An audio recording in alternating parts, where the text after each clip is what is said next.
Hi friends, welcome to my channel. ಇವತ್ತು ನಾವು ಅಕ್ಕಿ ಪಾಯಸ ಅಥವಾ ಅಕ್ಕಿ ಖೀರು ಹೇಗೆ ಮಾಡೋದು ಅಂತ ನೋಡೋಣ.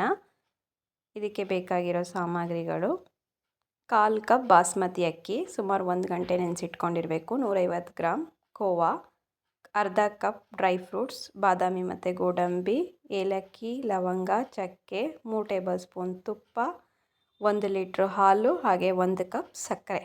ಮೊದಲಿಗೆ ಮಿಕ್ಸರ್ ಜಾರ್ನಲ್ಲಿ ನೆನೆಸಿಟ್ಟುಕೊಂಡ ಅಕ್ಕಿ ಹಾಕಿ ತರಿಯಾಗಿ ರುಬ್ಕೋಬೇಕು. ಮತ್ತೊಂದು ಪಾತ್ರೆಯಲ್ಲಿ 3 ಟೇಬಲ್ ಸ್ಪೂನ್ ತುಪ್ಪ ಹಾಕಿ ತುಪ್ಪದಲ್ಲಿ 4 ಏಲಕ್ಕಿ, 4 ಲವಂಗ ಮತ್ತು 1 ಇಂಚು ಚಕ್ಕೆ ಹಾಕಿ ತುಪ್ಪದಲ್ಲಿ ಚೆನ್ನಾಗಿ ಹುರ್ಕೊಂಡ ನಂತರ ಏನು ನಾವು ಅಕ್ಕಿನ ತರಿಯಾಗಿ ರುಬ್ಬಿಟ್ಕೊಂಡಿದ್ವಿ ಅದನ್ನು ಹಾಕಿ ತುಪ್ಪದಲ್ಲಿ ಸುಮಾರು 5 ನಿಮಿಷ ಲೋ ಫ್ಲೇಮಲ್ಲಿ ಹುರ್ಕೋಬೇಕು. ಇಲ್ಲಿ ಅಕ್ಕಿನ ತರಿಯಾಗಿ ರುಬ್ಕೋಬೇಕು, ಪೇಸ್ಟ್ ಮಾಡ್ಕೊಳಕ್ಕೆ ಹೋಗಬಾರ್ದು.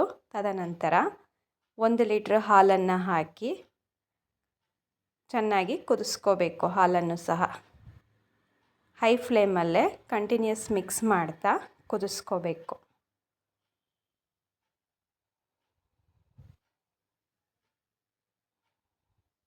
ತದನಂತರ 1 ಚಿಟಿಕೆ ಕೇಸರಿ ದಳ ಹಾಕಿ ಕಂಟಿನ್ಯೂಸ್ ಮಿಕ್ಸ್ ಮಾಡಬೇಕು.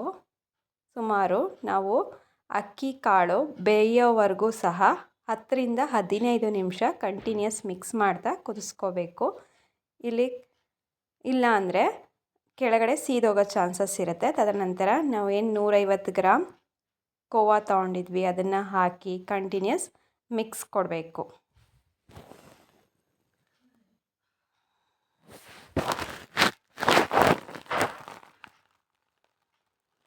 ತದನಂತರ 1 ಕಪ್ ಸಕ್ಕರೆ ಹಾಕಿ ಚೆನ್ನಾಗಿ ಮಿಕ್ಸ್ ಮಾಡಬೇಕು. ಇಲ್ಲಿ ನಾನು ಸಪ್ಪೆ ಖೋವಾ ತೊಗೊಂಡಿದ್ದೆ, ಸೊ 1 ಕಪ್ ಸಕ್ಕರೆ ಹಾಕಿದೆ. ನೀವೇನಾದರೂ ಸಿಹಿ ಖೋವಾ ತೊಗೊಂಡಿದ್ರೆ ಸಕ್ಕರೆ ಪ್ರಮಾಣವನ್ನು ಕಡಿಮೆ ಮಾಡ್ಕೊಳ್ಳಿ ಮತ್ತು ಸ್ವೀಟನ್ನು ನಿಮ್ಮ ರುಚಿಗೆ ತಕ್ಕಷ್ಟು ಜಾಸ್ತಿ ಅಥವಾ ಕಡಿಮೆ ಮಾಡ್ಕೊಳ್ಳಿ. ಹಾಕಿದ ನಂತರ ಮತ್ತೊಂದು ಸಾಸ್ ಪ್ಯಾನಲ್ಲಿ 2 ಟೇಬಲ್ ಸ್ಪೂನ್ ತುಪ್ಪದಲ್ಲಿ ಗೋಡಂಬಿ ಮತ್ತು ಬಾದಾಮಿನ ಹುರ್ಕೊಂಡು ಈ ಸ್ವೀಟಿನ ಮಿಕ್ಸ್ಚರಿಗೆ ಹಾಕಿ ಚೆನ್ನಾಗಿ ಒಂದು ಮಿಕ್ಸ್ ಮಾಡಿದರೆ ನೋಡಿ, ರುಚಿಯಾದ ಅಕ್ಕಿ ಪಾಯಸ ರೆಡಿಯಾಗಿದೆ. ವಿಡಿಯೋ ಇಷ್ಟವಾದಲ್ಲಿ ಲೈಕ್ ಮಾಡಿ ಹಾಗೂ ಚಾನಲನ್ನು ಸಬ್ಸ್ಕ್ರೈಬ್ ಮಾಡಿ. Thank you.